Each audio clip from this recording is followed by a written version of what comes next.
magandang sakyan dito. Pero ito talaga eh. Ganda oh. Ganda ng muscle car na to. Hellcat pa. Sarap mag-drive ng ganito. Uy. Ba't parang may tao? Oo nga, may tao nga. Wait lang. Sino to? Kaswabe? Nani? Ginagawa mo dito? Ba't may iyak ka? Nag-iisa lang kasi ito dito sa Pilipinas tapos nabili pa. Gusto ko rin ng ganito eh. Huwag ka na umiyak. Okay lang yan. Huwag ka na umiyak. Dito rin po para... Okay lang yan. Alam mo, mabuti mo. Reviewin na lang namin itong sasakyan na to. Para sa mga kaswabe natin. Talaga? Oo. Mas matutuwa sila. Saka ikaw matutuwa ka rin, di ba? Gusto mo nag-review ng sasakyan. Oo nga no. Okay lang yan. Huwag ka na umiyak. Sige, tara. Reviewin natin. Lawas ka na pala. Tara na. Sige. Tara. Anyway mga kaswabe, welcome to the channel. It's me, Rico Barrera, or Rico Suave Channel, where we make exclusive contents about luxury rides, sports cars, muscle cars, JDM, and supercars. On today's video, we have another monster from hell. Ladies and gentlemen, it's the 2020 Dodge Charger Hellcat SRT. Mga kaswabe, let's begin.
Before we begin mga kaswabe, please check out S5S Auto Hub Official wherein naglalagay sila ng premium foils. And thank you very much sa Cats Motors and sa Green Hills wherein binigyan tayo ng pagkakataon para makapag-review tayo ng 2020 Dodge Charger Hellcat SRT. And for more information, please contact Ma'am Claire Bautista.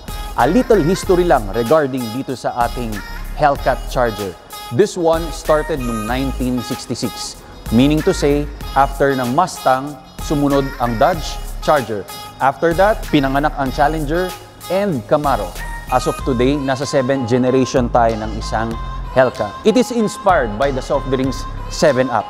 Charot lang. Pinaka-iconic ang nangyari dito. Nagkaroon siya ng magandang credibility sa big screen wherein idinrive ito ng Hollywood actor na si Vin Diesel dun sa part 1 ng Fast and Furious. Kung natatandaan mo yung exposed na makina na nasa ibabaw ng hood, that's a Dodge Charger RT. That's a 1970 Dodge Charger. After that, makalipas ang ilang generation, by 2006, this was reborn. This was modified into a sedan sports car. Pag family guy ka, but you love muscle cars, sports car, this car is perfect for you. Ano nga ba ang makukuha mo sa 7.9 million? Is it the performance, the power, the interior styling, or the overall looks? Marami ang rumors na medyo matagal na raw ang body ng isang Hellcat. Pero aalamin natin yan. So mga kaswabe, umpisahan natin sa exterior review. So let's dive in mga kaswabe. First, pansinin natin ang badge ng SRT. What's this? Street Racing Technology. This one is very iconic. Napakaganda ng front grille ng SRT. Unique ang kanyang pattern wherein meron kang makikita na dalawang hollow. Okay? Para saan yan? To suck up more air katulad ng Challenger wherein katabi dun sa pinaka-lights niya. Dito naman, ito yung hollow dyan, papunta dun sa supercharged engine ng isang Hellcat. As we go down, makikita mo extended ang lower lip spoiler niya to prevent the lifting of the car for maximum downforce because this Hellcat is 3.6 seconds 0 to 100. Pareha silang flat black. Ayan ang maraming tanong. Para saan ba tong yellow na to? Maraming rumors. Pag meron raw yellow strip, nag-add raw siya ng 20 horsepower. Pero joke lang, hindi ko makita ang logic. Okay? Ang tawag dito ay PDI strip. Ano yan? Pre-delivery inspection. Naging culture na sa isang Hellcat ang hindi pagtanggal dito. Kaya lang ako ang pinaka-advice ko, baka mamuo yung mga dumi, sayang gagasgas dito. This car is all about functionality. Napakaraming vents ng Hellcat na to. This one is functional. As we go here, yung headlight. This is your turn signal. This one is the daytime running lamps. Tapos, nandito ang HID projector lamps ng Hellcat. Sa hood, this is your performance hood with heat extractors. Kasi sabi nga nila, ang cold air kailangan sa baba yan to suck up. Pagdating sa taas, yung air kailangan paangat yan para hindi mag-overheat dun sa pinaka-makina natin. So this one is again, another scooping of the air. Nandito again ang airflow. Meron ka rito dalawa sa front grille, meron ka rin dito sa lower grille ng Hellcat. As we go here, hagurin natin, this is a low gloss forged wheels. Ang nakabalot sa rims natin ay isang Pirelli tires, all performance tires. Very nice. Then you have a 6-piston Brembo braking system, special design for SRT. As you can see, ito yung rotor disc natin. Flat lang siya pero meron mga konting slot na nandun kung mapapansin mo mga kaswabe. Ang size nito is 275, 40 ang sidewall, and 20-inch ang diameter. Ito ang bright silver Hellcat badge. This one is your side skirt. Nothing new. Kung makikita mo ang styling niya, diretso rito, biglang magtatak in dito, paloob, then mag-flared out doon sa pinakadulo niya. So tingnan mo to kaswabe. This is the side body line of Charger. Ang korte niya, if you are a gamer at kilala mo si Gael, yung boomerang ni Gael na special power, yun ang pinaka-korte niya sa side body. This one is a trademark of Charger. Keyless entry, lock and unlock, meron kang button dito. Of course, this car is a sedan. We have 4 doors or 5 doors, depende kung paano mo na lang gagamitin. This is your roof, nothing new. Tires natin kaswabe, same lang, 275, 40, and 20. Mas naging smaller lang ang rotor disc compared doon sa harap. Ito, you have to come here, kaswabe. Medium size spoiler, then this is very iconic. Bakit? Pag naka-on ang ilaw na yan, it looks like a spaceship ready to go up. You know this car, this is a Charger. And another badge of SRT. Dual exhaust. Ang pinakamaganda niyan, yung note ng exhaust na to, almost 700 horsepower. Why don't we check kung ano ang puso ng isang Charger? Let's go mga kaswabe.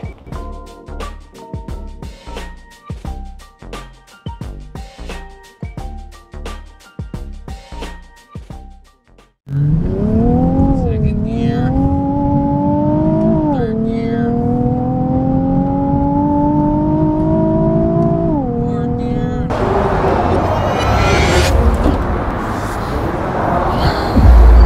Mga kaswabe, ito nga pala ang puso ng isang Hellcat. As you can see, one of the best looking na makina.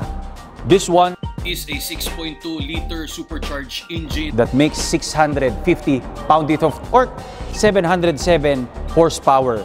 0 to 100, napaka-deadly, it's 3.6 seconds. Ang top speed nito ay 321 kilometers per hour, 8-speed automatic transmission with paddle shifter. Quarter mile is 10.96. Nandun ang mga fluid. Gawa po yan sa 8 o'clock na juice. Okay, grapes ang flavor. Joke lang. So enjoy the view mga kaswabe.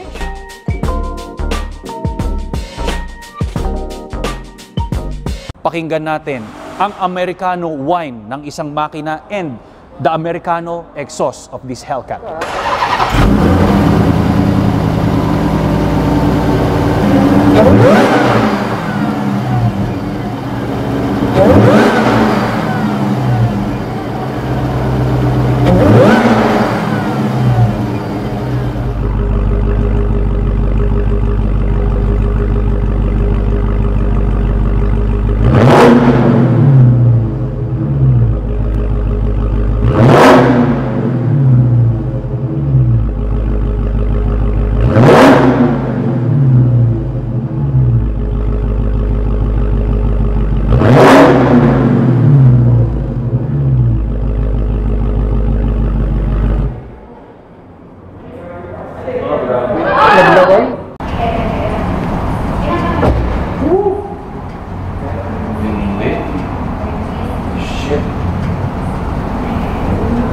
Ilan to? 1, 2, 3, 4, 5, 6, 7. You have 7 slot grills. Meaning to say, ano po yan? Yan po yung 7 dwarfs ni Cinderella. Cinderella nga ba yun? Hindi, biro lang mga kaswabe. Kanan tayo eh. Medyo mahirap pag kumaliwa. Mga liwa. Kumaliwa. To open the trunk, wala siya rito mga kaswabe. Dahil old styling ang Hellcat Charger, nandito siya. And this is the revelation. Grabe oh, pang sedan ang kanyang trunk space. Sa sobrang laki, full size na maleta, ilan ang kasya dito, napakalalim kaswabe. Alam mo na in love ako dito. Magma-magic nga tayo. Give me like mga 15 seconds, okay? Ay. Paano ko sabi? Gito na lang tayo ah.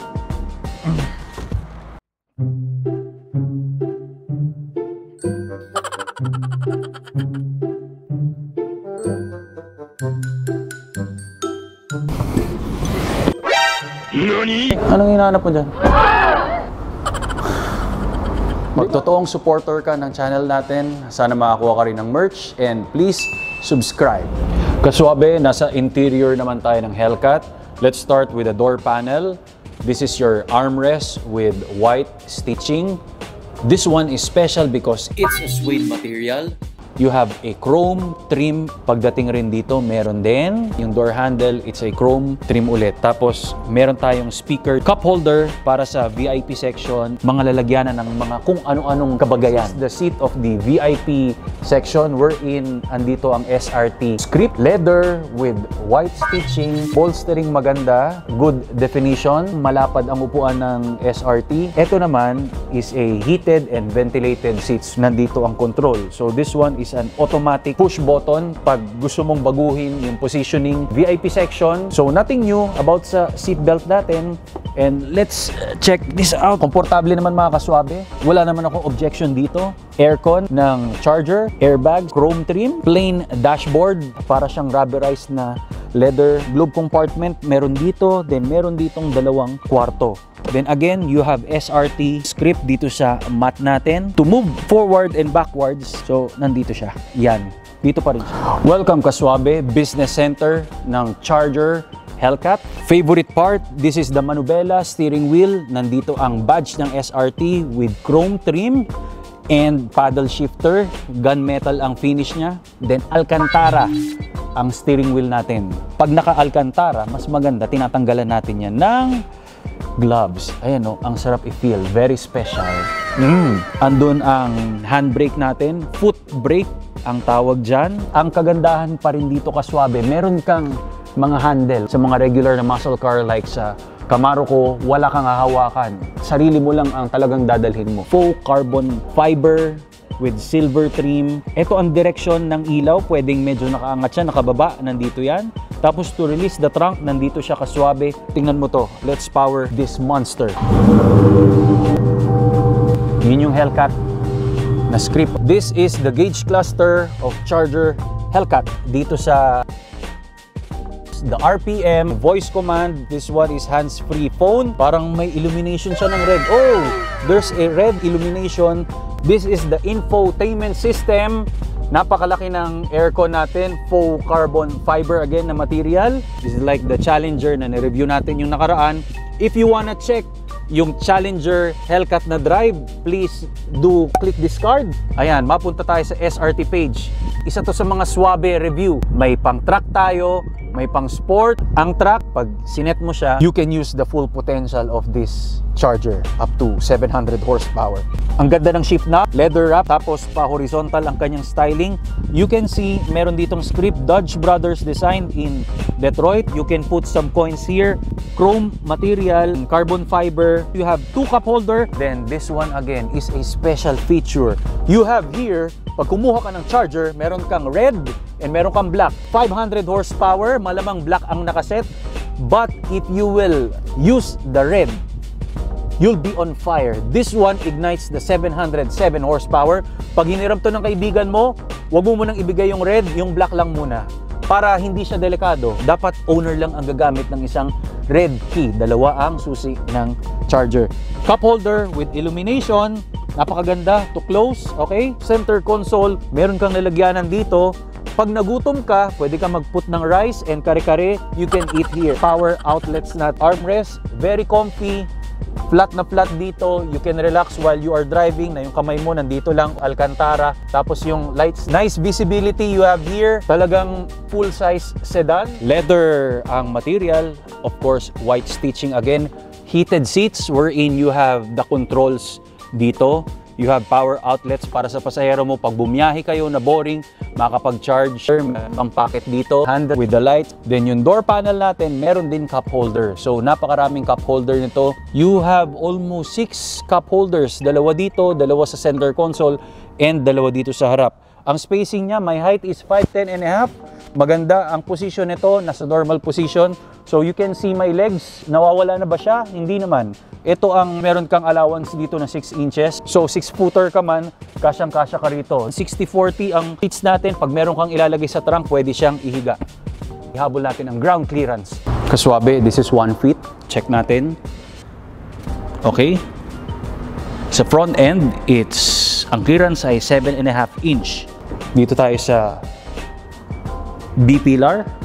Almost nasa, ito ang dulo, nasa 6.5, nasa 11 inch, para may idea ka lang. So pag-usapan natin kasuabe ang Choba and Suabe car feature. Then,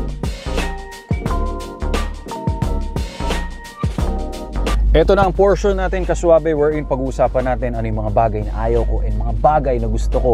Starting sa Choba features, mga dislike and hate ko, konti lang naman mga kasuabe. Yung foot brake, medyo old styling na. Pag nag-drive tayo ng sakyan, yung handbrake ginagamit natin. Pero this one, kailangan paganahin mo ang iyong mga paa. So you have to think wisely. Ang rear button ng trunk space, pwede siyang makita kagad ng ibang tao. Hindi siya nakatago. So para sa akin, Choba yun. Dapat nasa secret button ang trunk space. Sa lower seal, walang nakalagay na script or badge ng isang SRT. Pero I get it, marami naman sa ibang part, pero nasanay rin ako na meron doon. Ilan lang naman yun. Interior styling, rumors sa ibang tao, masyado raw luma, pero para sa akin, it works pa rin. Usapan naman tayo pagdating sa Suabe. Ang isa sa mga nagustuhan ko rito, yung SRT page wherein nandun yung performance info. Napaka-astig. Pag umupo yung mga kaibigan mo, pwede mong ipagmalaki ano ba ang pwedeng ibigay na performance nito. Ano ba yung mga babayaran dito sa Charger Hellcat. Gustong-gusto ko yon. Yung exhaust note niya, napaka-addictive. Kanina pa lang yung hinoga namin, nagulangtang dito sa Catz Motors EDSA, napatingin lahat ng mga living things ng mga tao, even non-living things na buhay. Okay, napakatindit. Hindi pa yun minodify. It's a perfect for me. Overall ng interior, para sa akin, maganda pa rin siya kasuabe. And yung SRT dito sa steering wheel, sa manubela, ang ganda, may illumination ng red. You can hop yung family mo, pwede mo silang lahat isakay, walang problema. You are driving a sports car, muscle car, pero sedan, full size yung trunk. Napakaganda, suabe rin para sa akin yun. Ganito yan kasuabe. This Charger Hellcat, napakaswerte. Sana ma-meet natin ang bibili nito dahil first in the Philippines, sa history ng Philippines, dahil nabalitaan nila may Rico Suabe na nagre-review ng mga sports car katulad nito. Okay? At yun ang nangyari, si Ma'am Claire, kausapin nyo na lang siya, If you are planning to order Charger Hellcat, please contact Ma'am Claire. Meron tayong darating na dalawang sasakyan, RT, Dodge Charger RT, almost 400 horsepower, that's 3,990,000. Pag nagustuhan mo naman to mga kaswabe, very rare to, iilan lang kayong may Hellcat. This is the first owner ng Hellcat Charger SRT, nasa 7,990,000 pesos.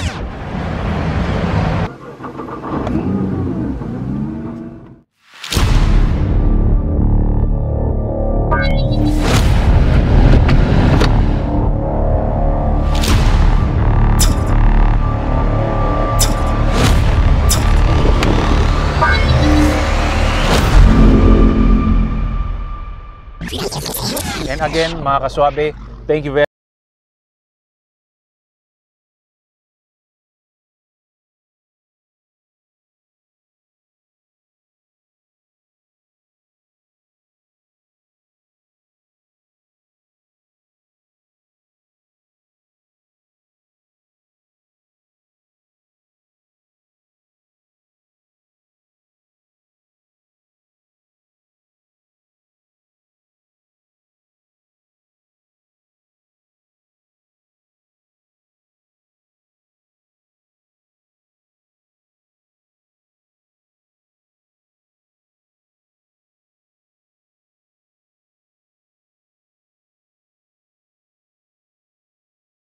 Ang isang linggo.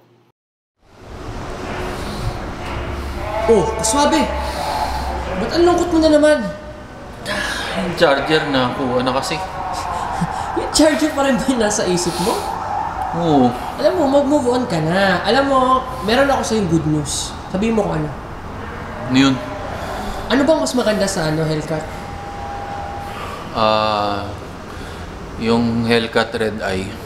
Di ba, Red Eye? Ito, may Red Eye dito. Yan o, Challenger Red Eye. Kailan pa yan? Actually, ngayon ko nakita yan. Alam ko magugustuhan mo, kaya nga nilapitan kita eh. Parang Red Eye ito ah. Red Eye nga yan, tignan mo. Uy! Ito oh, Red Eye. Kulay pula nga, Red Eye. Uy! Ang ganda ng rims oh, bago. Tapos, yung harap niya iba. Oh! Uy! Grabe. Sulit ah. Ayos ba? Ala! Red Eye nga to. Ayos ba? Ganda no? Nakita ko lang kanina Paano ko eh. nakita to? Ba't di ko nakita kanina? Alam mo, hinahanap kita, nakita ko. To sabi ko, ano mo, gustuhan ni Kaswabe to. Di ba nakuha na yung charger? At least meron tayong Red Eye ngayon. Ganda nito. Ano naman? Natutuwa yung mga tao nito. Ang dami nagre-request ng Red Eye. Ito na yung pagkakataon natin. Ano, review natin? Oo, pwede natin review ito. Ayos. Ayos. Hi sir, excuse me po. Ha? Baka po magasgas. Magasgas. Sorry na po. Sir. Ay, ganun. Lalagay ko lang po sir. Ah, Thank you po. sige, sige. Kaswabe. Sorry, hindi ko alam na sold out lang para yan eh. Sold na naman? Actually, hindi ko alam. Ngayon ko lang nakita eh. Okay na.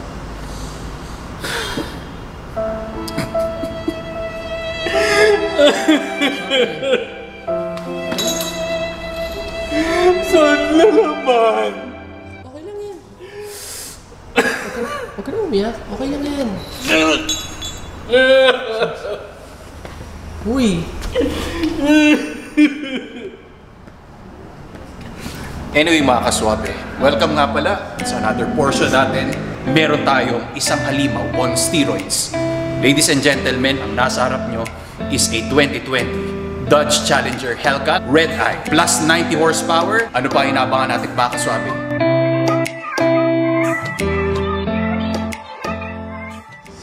Ang pogi naman na itong muscle car na to. Hellcat siya.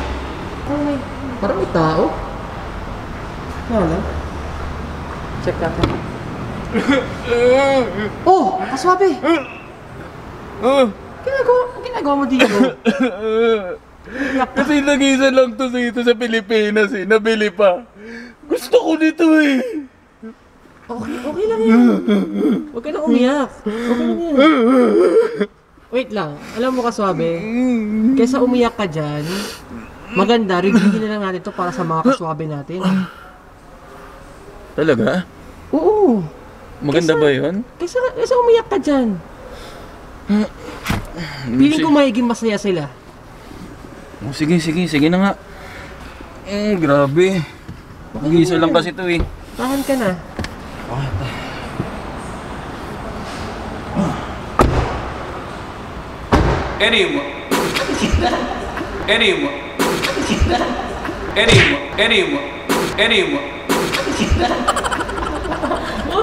Merong Ram Laramie.